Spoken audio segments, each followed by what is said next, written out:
देखिए, मेरी कविता सुनने के बाद कतई ना कहा जाए अबे इतनी दिक्कत है तो पाकिस्तान क्यों नहीं जाते, क्योंकि मैं पंजाब से हूं, हमें पाकिस्तान नहीं कनाडा जाने का शौक होता है। अगर वहां की कोई ऑफर है तो बताना। और वैसे भी यहां तो प्याज देकर डर लगने लगा है, सरकार तो फिर डंडा लिए खड़ी है। मैं मानता हूं कविताएं जंग नहीं रोक सकती, लेकिन सोचने पर मजबूर कर सकती हैं। इसलिए मैं अपनी पहली कविता मिसाइल पेश करता हूं। भूख से पराजित जब वो चबाने लगे थे अपने बच्चों के खिलौने। भूख से पराजित जब वो चबाने लगे थे अपने बच्चों के खिलौने, मैंने देखा उनकी छाती साइंस एग्जीबिशन में टंगे पसलियों के नमूने सी थी, जिसमें झांका जा सकता था महज 5 रुपए की टिकट लेकर। भूख से पराजित जब वो चबाने लगे थे अपने बच्चों के खिलौने, मैंने देखा उनकी छाती साइंस एग्जीबिशन में टंगे पसलियों के नमूने सी थी, जिसमें झांका जा सकता था महज 5 रुपए की टिकट लेकर। भूख एक अनुत्तरित प्रश्न थी, जिसे टालते राजा ने इशारा किया उस तरफ जहां से गुजर रही थी बादलों को चीरती हुई मिसाइल।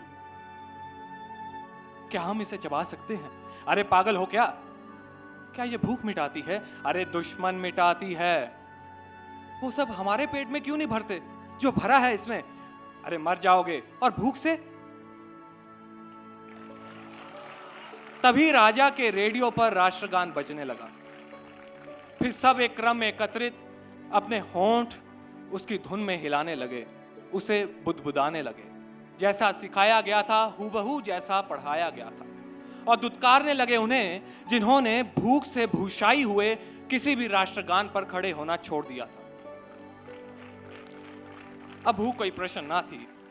मिसाइल बहुत दूर निकल चुकी थी, बादलों को चीरती, इनकी भूख मिटाकर किसी और की भूख मिटाने। जो अगली कविता पेश कर रहा हूं उसका शीर्षक है वो तारे नहीं बने।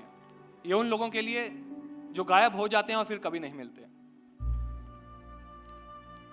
वो तारे नहीं बने, मैंने टेलीस्कोप से देखा है। वो समाचार नहीं बने, मैंने समाचार पत्रों में देखा है। वो दुष्यंत सा राजकुमार नहीं बने, मैंने तारीख के पन्नों में देखा है।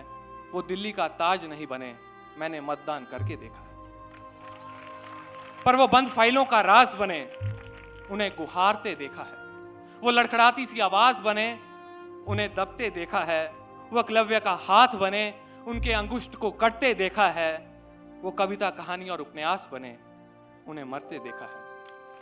पर वो तारे नहीं बने, मैंने टेलीस्कोप से देखा है। अगली कविता नरभक्षण। आदमी आदमी को भी खा सकता है।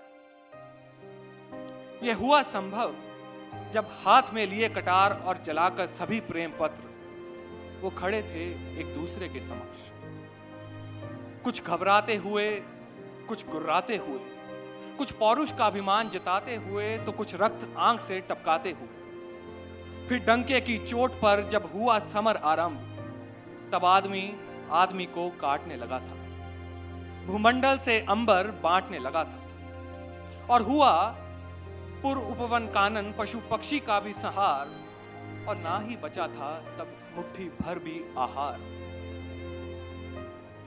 फिर युद्ध से थका हारा जब भटक रहा था भूख से मारा, आदमी आदमी को खाने लगा था खुद को जीवित रख पाने के लिए। आदमी आदमी को ही खाने लगा था खुद को खुद ही के षड्यंत्र से बचाने के लिए। आदमी आदमी को ही खाने लगा था। धन्यवाद।